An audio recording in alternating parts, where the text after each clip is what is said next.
Elise Raymonde Deroche was born in Paris, France on August 22, 1882. She was a daughter of a plumber that was expected to take over the family business. Deroche was interested in various sports as a child. As a young woman, she was interested in motorcycles and automobiles. Not following through the family business, Deroche pursued an acting career that persuaded her to change it to only Raymonde Deroche. How are you the most important woman in aviation? Well, being the first female in the world to receive her pilot's license created an opportunity for other women. In 1908, she was inspired to be a pilot after she saw a demonstration of a plane by the Wright brothers in Paris. She was also inspired by Leon Delagrange, who was another former pilot. Laroche then inquired with an aviator named Charles Boyson, from whom she took flight instruction. Charles was quite smitten with the lovely Raymonde, and so he gave her special attention, such as taking her out to dinner.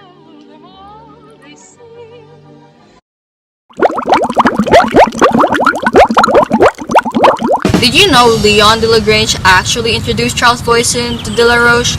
But then Delagrange and Laroche had an affair, which soon led them to have a child named Andre. How cliche is that? Charles then offered to teach her flying lessons with his Boyson plane.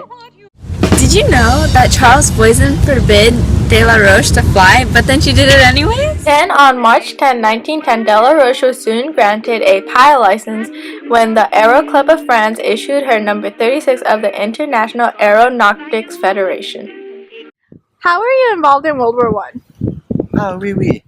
I was denied flying because the military did not accept women. But however, I did drive soldiers back and forth to enemy lines. During World War I, it was too dangerous for women to fly, so she became a military chauffeur for officers from the rear zones to the front line. How do you feel to be in the presence of the Tsar from Russia? Ooh la la!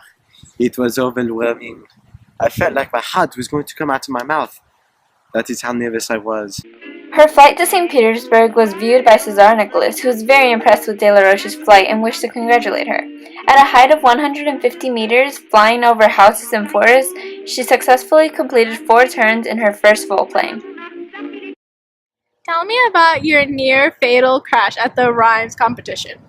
Oh, it was very scary, but that did not stop me from getting 2 new records. On July 8, 1910, she competed for the women's prize at Rhymes in a Voisin biplane and suffered a crash from altitude. After nearly dying, she regained her health and interest in flying. Did you know that after a near-fatal experience, she set the new women's record, including a distance of 323 kilometers and an altitude of 4,500 meters?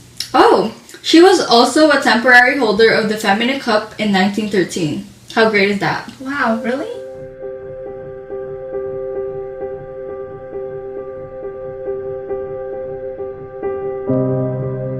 On July 18, 1919, Laroche flew her last flight in a quadrant. She co-piloted the experimental aircraft, hoping to become the first professional woman test pilot. On its attempt to land, the aeroplane went into a dive and crashed, killing Laroche and the co-pilot. Laroche's legacy has survived far beyond her years. The first thing put in place to honor her was a statue outside of Le Bourget Air Base in France. She is also said to have inspired famous female flyers such as Bessie Coleman and Harriet Quimby. In addition, she was celebrated in a 4-day event with 20 countries and 3 continents attending to honor the centennial of women's flight pilot licensing. Also, the Women of Aviation Worldwide Week is an annual week-long event that strives to 1. Honor Laroche and her achievements, and 2. Introduce new women to aviation. Raymonde Deroche's legacy has lasted for a century, and because of her watershed contributions to women's flight, it will last for centuries more.